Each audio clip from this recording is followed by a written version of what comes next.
Hello everyone, I'm Giulia and I'm going to present multibosons result from CMS. So first, why multibosons?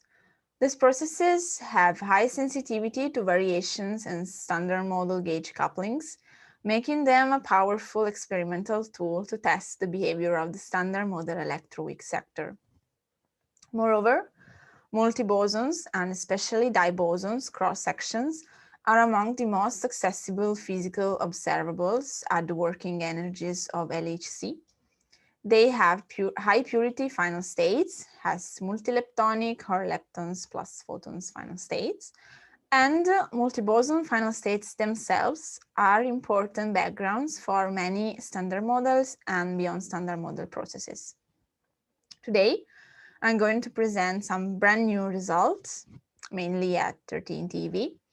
In the slide, you can see the CMS diboson cross-section results at different energies. And today I'm going to focus on the W gamma and WZ cross-section measurement at 13 TV, together with the VV analysis at 13 TV and the VV cross-section measurement at the special energy of 5.02 TV. Starting from V gamma gamma, these measurements were performed at 13 TV using the full run-to data. Cross-sections were measured and limits on anomalous quartic gauge couplings were extracted in the effective field theory framework.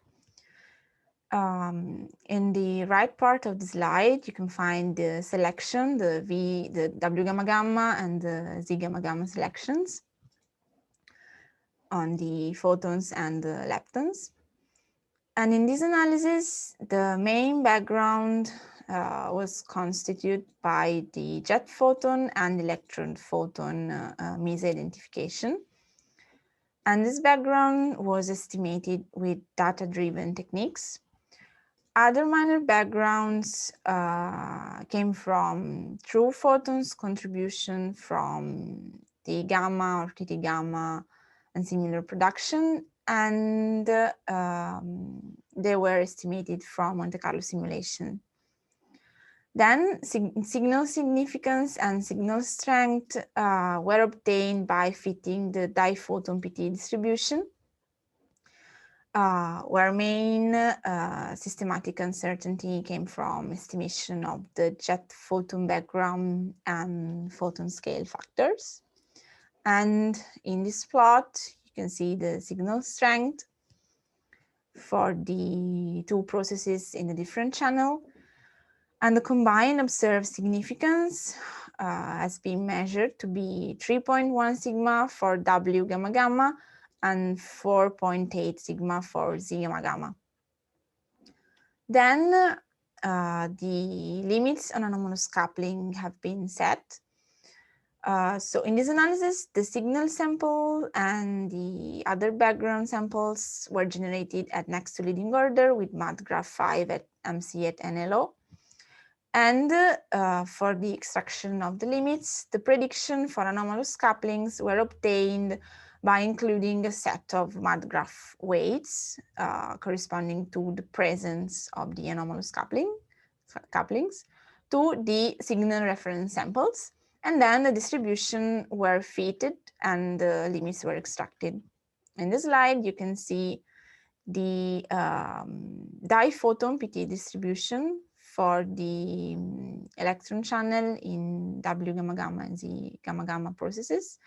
And the blue line in this plot corresponds to the prediction obtained with the anomalous coupling reweighting. To conclude, the first limits were extracted on the Z gamma gamma anomalous coupling with this analysis, and the old W gamma gamma limits improved by a factor 10 with respect to the 8 TV analysis. Moving on, the W gamma analysis. Here, the differential cross-sections were measured and the limits on the anomalous triple gauge couplings were placed using a novel technique called interference resurrection. Even in this case, with the full run-through data and the central mass energy of 13 TeV. In this slide, you can see the plot of the differential cross-section as a function of the photon PT. The systematic experimental uncertainties dominate in low PT beams. So the main systematics came from jet photon, electron photon, and lepton meso-ID, while in the highest beam dominate the statistical uncertainties. And we can see that we have a tendency towards the lower values of the matrix prediction at high PT with respect to the MADGRAPH 5 at MC, with respect to the MADGRAPH 5 plus PTA prediction. In this analysis, we have two kind of background. I call the prompt background. Those that come from processes that contain prompt leptons and prompt photons, like Z or gamma plus gamma or T gamma, TT gamma. This background has been estimated from Monte Carlo simulation. And then the other background component I call non-prompt prompt, because it comes from jet photon and electron photon meso-ID, or events in which we have a prompt photon plus a non-prompt or misidentified lepton. I mentioned the novel interference resurrection approach.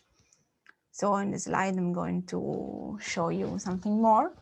We know that in the high energy limits, so for energy greater than the W mass, possible beyond standard model modification to the cross-section are not visible, are not detectable when considering observables that are inclusive over the decay angles, like the W or photon transverse momentum, that are often used for anomalous coupling extraction.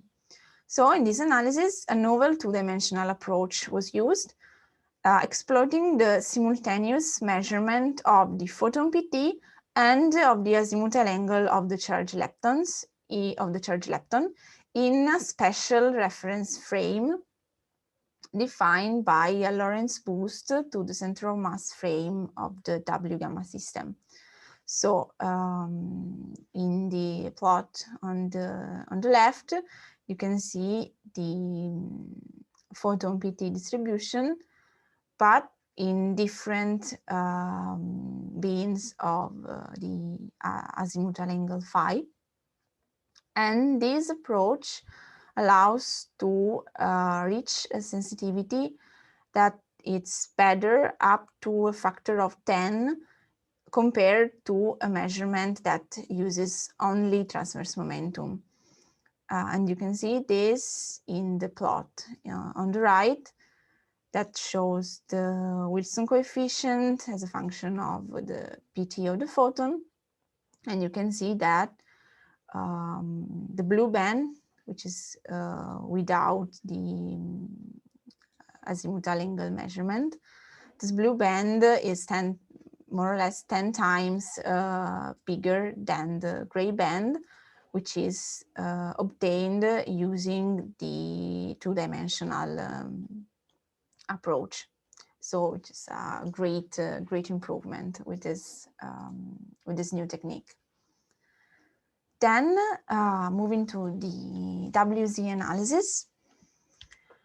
This analysis measured the total production and fiducial cross sections of the WZ processes. In this analysis, we have two reducible and irreducible background. First one estimated with data-driven technique, the second one from Monte Carlo simulations. And you can see that the total cross section, which is here in the black box, the result favors the matrix prediction and next to next leading order QCD and next to leading order electroweak with respect to the next to leading order prediction obtained with POWEG. In this analysis, also constraint on anomalous triple gauge couplings were placed and resulted to be stronger by a factor 2 with respect to the previous analysis, the 70 EV. And also, we have also some measurements of boson polarization observables. And in this plot, you can see the mass of the VZ system with prediction obtained with different anomalous couplings. So about the polarization of a massive vector boson, we know that the behavior of the spin of a massive vector bosons depends on their production mechanism, which means that processes in which a scalar boson, for example, a new particle, decays into a vector boson pair, tend to yield higher proportions of longitudinally polarized vector bosons with respect to non-resonant diboson production. That means that anomalies in the boson spin observables could lead to indirect evidence of new physics. So in order to extract the boson polarization fraction, fit has been performed on polarization angle distribution, relying on Monte Carlo templates that were built using generator level information. And the significance was computed over the hypothesis of standard model transversal polarization only, and longitudinally polarized boson was observed with a significance higher than much more higher than 5 sigma. And more important, the first observation of longitudinally polarized we had the first observation of longitudinally polarized W boson in the WZ channel with a significance of 5.6 sigma. And last but not the least, the total cross-section measurement of VV processes at the special low, at special energy of 5.02 TeV. So on the left, on the right, you have the different selection for the different processes. And in this analysis, all backgrounds were estimated from Monte Carlo simulation. This run was a special low pile-up run. And in this plot, you can see in the yellow box, the obtained results, so at 5 TeV, and obtained by CMS, and the other results obtained at 7, 8, or 13, or around 2 TeV by CMS, Atlas, and CDF or D0. And you can see that even with this new point that this analysis adds to this plot, we have a good agreement with the next to next leading order QCD and next to leading order electroweak predictions from matrix.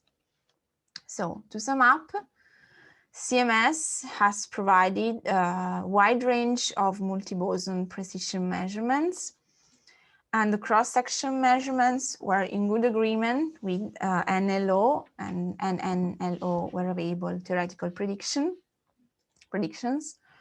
More stringent constraints on anomalous couplings have been provided using novel approaches like the interference resurrection and larger datasets. I just want to mention that in the WZ analysis, we had the first observation of longitudinally polarized W boson at 13 TeV. But this is not the end, because there are many other diboson and tribosons analysis on the way. I just want to mention the Z gamma cross, for example, the Z gamma cross section and anomalous coupling analysis at 13 TeV, which is on the way. So stay tuned for more results, and thanks.